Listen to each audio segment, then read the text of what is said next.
കേരളം ദൈവത്തിന്റെ സ്വന്തം നാട്.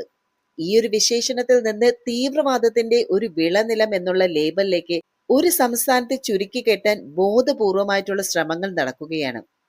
ദ കേരള സ്റ്റോറി എന്നുള്ള സിനിമ വെറും ഒരു വെള്ളിത്തിരയിലെ കഥ മാത്രമല്ല, മറിച്ച് ഒരു ജനതയുടെ അന്തസ്സിന് മേല് തൊടുത്തുവിട്ട രാഷ്ട്രീയ അജണ്ടയാണ്.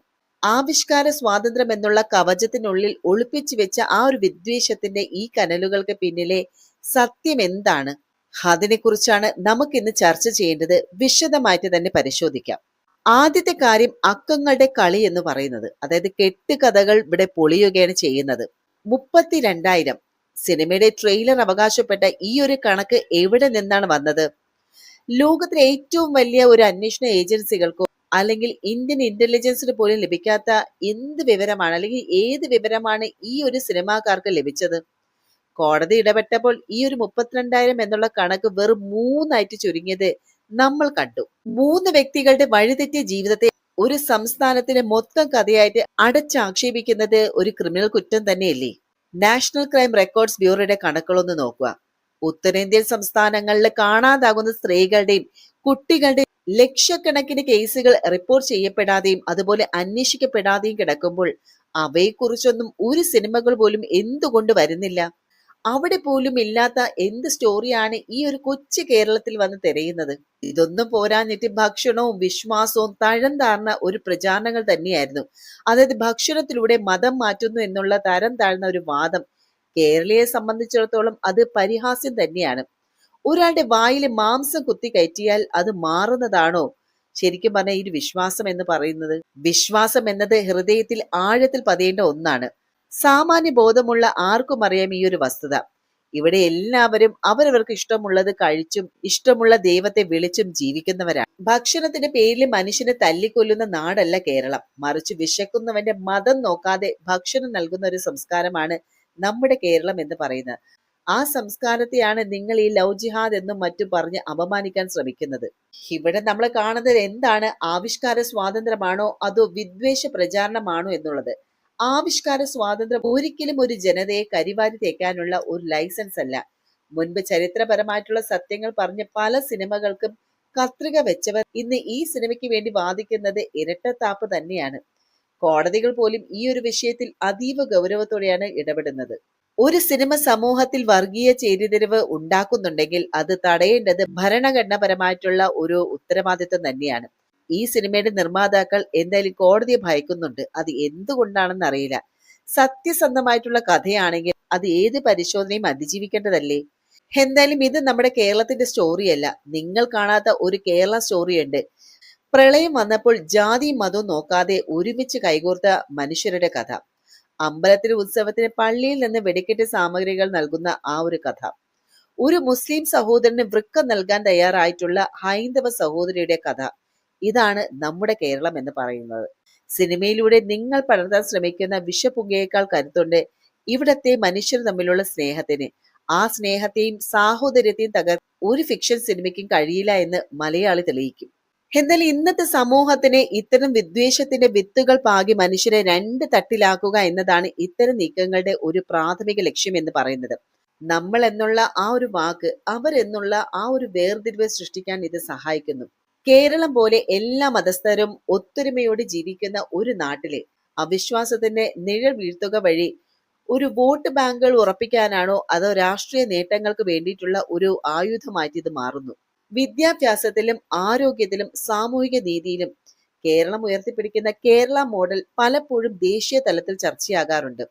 ഇതിനെ പ്രതിരോധിക്കാൻ കേരളം സുരക്ഷിതമല്ല എന്നും ഇവിടെ തീവ്രവാദം ശക്തമാണെന്ന് വരുത്തി തീർക്കേണ്ടത് ചില ശക്തികളുടെ ആവശ്യമാണ്. കേരളത്തെ ഒരു ഫെയിൽഡ് സ്റ്റേറ്റ് ആയിട്ട് ലോകത്തിന് മുന്നിൽ കാണിക്കാനുള്ള ഒരു ശ്രമമാണിത്. അതുമാത്രവുമല്ല, മറ്റൊരു മതത്തിൽപ്പെട്ട അയൽക്കാരനെയോ സുഹൃത്തിനെയോ സംശയത്തോടെ നോക്കുന്ന ഒരു സാഹചര്യവും ഉണ്ടാകും. പ്രത്യേകിച്ച് മാതാപിതാക്കളിൽ തങ്ങളുടെ മക്കളെക്കുറിച്ച് അനാവശ്യമായിട്ടുള്ള ഭീതി ജനിപ്പിക്കാൻ ഇത്തരം സിനിമകളിലെ പെരുപ്പിച്ചു കാട്ടിയ കണക്കുകൾ സഹായിക്കുന്നുണ്ട്. ഈ ഭയം സമൂഹത്തിലെ സ്വതന്ത്രമായിട്ടുള്ള ഇടപെടലുകളെയും സമാധാനത്തെയുമാണ് നശിപ്പിക്കുന്നത്. നമ്മുടെ രാജ്യം നേരിടുന്ന യഥാർത്ഥ പ്രശ്നങ്ങളായിട്ടുള്ള തൊഴിലില്ലായ്മ, വിലക്കയറ്റം, സ്ത്രീ സുരക്ഷ, ദാരിദ്ര്യം എന്നിവയിൽ നിന്നൊക്കെ ഈ ഒരു ജനശ്രദ്ധ തിരിച്ചുവിടാൻ ഇത്തരം വൈകാരിക വിഷയങ്ങൾ എന്നും സഹായിക്കാറുണ്ട്. 32,000 എന്നുള്ള വ്യാജ കണക്ക് ചർച്ചയാകുമ്പോൾ ലക്ഷക്കണക്കിന് സ്ത്രീകൾ മറ്റു പല കാരണങ്ങൾ കൊണ്ട് അപ്രത്യക്ഷരാകുന്ന ആ ഒരു യഥാർത്ഥ കണകൾ വിസ്മരിക്കപ്പെടുകയാണ് ചെയ്യുന്നത്. സിനിമ എന്ന കരുത്തുറ്റ മാധ്യമങ്ങളിലൂടെ നുണകളെ സത്യമെന്ന് വിശ്വസിപ്പിക്കുക.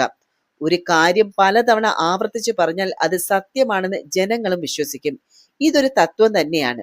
ഈ തത്വം തന്നെയാണ് ഇവിടെ നടപ്പിലാക്കുന്നത്. ഇത് ഭാവി തലമുറയുടെ ചിന്താഗതിയെ പോലും സ്വാധീനിക്കാൻ സാധ്യതയുണ്ട്. എന്തായാലും ഈ സിനിമയുടെ ഒരു ലക്ഷ്യം എന്ന് പറയുന്ന കേവലം വിനോദം മാത്രമല്ല, അത് നമ്മുടെ സമൂഹത്തെ രണ്ട് തട്ടിലാക്കാനുള്ള ബോധപൂർവമായിട്ടുള്ള ശ്രമം തന്നെയാണ്. നമ്മൾ കാലങ്ങളായിട്ട് കാത്തു സൂക്ഷിച്ച സാഹോദര്യത്തിന് മേലെ സംശയത്തിന്റെ മതിൽ കെട്ടാനാണ് ഇവർ ശ്രമിക്കുന്നത്. അതായത് യഥാർത്ഥ പ്രശ്നങ്ങളിൽ നിന്ന് ജനശ്രദ്ധ തിരിച്ചുവിടാനും കേരളം എന്ന വികസിത മാതൃകയെ തകർക്കാനുമുള്ള ഈ ഒരു നീക്കങ്ങളെ നാം തിരിച്ചറിയുക തന്നെ ചെയ്യണം. കെട്ടുകഥകളല്ല, വസ്തുതകളാണ് ഒരു ജനതയുടെ കരുത്ത് എന്ന് പറയുന്നത്. ഈ സിനിമ നമുക്ക് രണ്ട് രീതിയിൽ അനലൈസ് ചെയ്യാൻ പറ്റും. അതായത് നെഗറ്റീവ് വശങ്ങളുമുണ്ട്, പോസിറ്റീവ് വശങ്ങളുമുണ്ട്. നെഗറ്റീവ് വശങ്ങൾ എന്ന് പറയുമ്പോൾ കാലങ്ങളായിട്ട് മലയാളികൾ കാത്തു സൂക്ഷിക്കുന്ന ഒരു പരസ്പര വിശ്വാസത്തിന് മേലെ ഈ ഒരു സിനിമ സംശയത്തിന്റെ നിഴൽ തന്നെ വീഴ്ത്തുന്നു. അയൽക്കാരനെയും സുഹൃത്തിനെയും മതത്തിന്റെ കണ്ണിലൂടെ മാത്രം നോക്കാൻ ഇത് പ്രേരിപ്പിക്കുന്നുണ്ട്. അതുമാത്രമല്ല, ദേശീയ തലത്തിൽ കേരളത്തിലെ ഒരു സുരക്ഷിതമല്ലാത്ത ഇടമായിട്ട് ചിത്രീകരിക്കുന്നത് കൊണ്ട് ഇവിടുത്തെ ടൂറിസം, നിക്ഷേപം, തൊഴിൽ മേഖലകളിലൊക്കെ അത് വളരെ ദോഷകരമായിട്ട് തന്നെ ബാധിച്ചേക്കാം. പിന്നെ സ്ത്രീകളുടെ ഒരു ഏജൻസിയെ ചോദ്യം ചെയ്യുന്ന ഒരു രീതി വന്നത്, അതായത് സ്ത്രീകൾക്ക് സ്വന്തമായിട്ട് തീരുമാനമെടുക്കാൻ കഴിവില്ല എന്നും അല്ലെങ്കിൽ അവർക്ക് കഴിയില്ല എന്നും അവർ എളുപ്പത്തിൽ ചതിക്കപ്പെടും എന്നുള്ള ഒരു ചിന്താഗതി ഇത്തരം സിനിമകൾ ഇവിടെ ഊട്ടിയുറപ്പിക്കുകയാണ് ചെയ്യുന്നത്. പിന്നെ മറ്റൊരു വശം എന്ന് പറയുന്നത് ഇതിന്റെ വസ്തുതകൾ തേടാനുള്ള ഒരു പ്രവണത. അതായത് വ്യാജ കണക്കുകൾ പുറത്തു വന്നതോടു തന്നെ യഥാർത്ഥ NCRB കണക്കുകളുടെ വസ്തുതകളും അത് തിരയാൻ സാധാരണ ജനങ്ങൾക്ക് അത് പ്രേരിതമായിട്ട് ഇത് സമൂഹത്തിലെ ഒരു ഫാക്ട് ചെക്കിംഗ് സംസ്കാരം വളർത്തി. പിന്നെ വിദ്വേഷം പകർത്താൻ ശ്രമം നടക്കുമ്പോൾ അതിനെ പ്രതിരോധിക്കാൻ എല്ലാ മതസ്ഥരും ഒന്നിച്ചു നിൽക്കുന്ന കാഴ്ചയും നാം കണ്ടു. ഇത് കേരളീയരുടെ ആന്തരികമായിട്ടുള്ള ഐക്യത്തെ കൂടുതൽ ശക്തമാക്കി.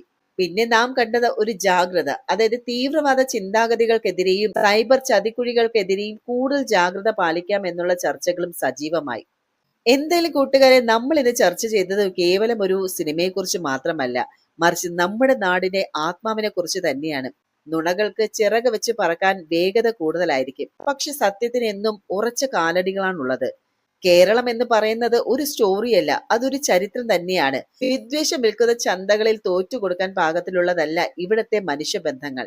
32,000 എന്നോ ലക്ഷങ്ങളെന്നോ ഉള്ള കള്ളക്കണക്കുകൾ നിരത്തി ഞങ്ങളെ ഭയപ്പെടുത്താമെന്ന് ആരും കരുതണ്ട. പ്രളയത്തിലും മഹാമാരിയിലും ജാതിയും മതവും നോക്കാതെ ഒരുമിച്ച് നിന്നവരാണ് ഞങ്ങൾ. സിനിമകൾ വന്നുകൊണ്ടേയിരിക്കും, അജണ്ടകൾ മാറി മറിഞ്ഞേക്കാം. പക്ഷെ ഒരു മലയാളി എന്ന നിലയിൽ നമുക്ക് ഒരൊറ്റ ലക്ഷ്യമേ ഉള്ളൂ. ആരും ആരെയും സംശയത്തോടെ നോക്കാത്ത, സ്നേഹത്തോടെ കൈകൾ കോർത്ത് നിൽക്കുന്ന ഈ ഒരു സമാധാന അന്തരീക്ഷം കാത്തു സൂക്ഷിക്കുക എന്നുള്ളത്. ഓർക്കുക, വിദ്വേഷത്തെക്കാൾ വേഗത്തിൽ പടരേണ്ടത് സ്നേഹം തന്നെയാണ്. കെട്ടുകഥകളല്ല, മനുഷ്യത്വമാണ് നമ്മുടെ അടയാളം എന്ന് പറയുന്നത്. ഭിന്നിപ്പിക്കാൻ വരുന്നവർക്ക് മുന്നിൽ നമുക്ക് ഒരൊറ്റ മറുപടിയേ ഉള്ളൂ: ഇത് കേരളമാണ്, ഇവിടെ ഞങ്ങൾ ഒന്നാണ് എന്നുള്ള കാര്യം.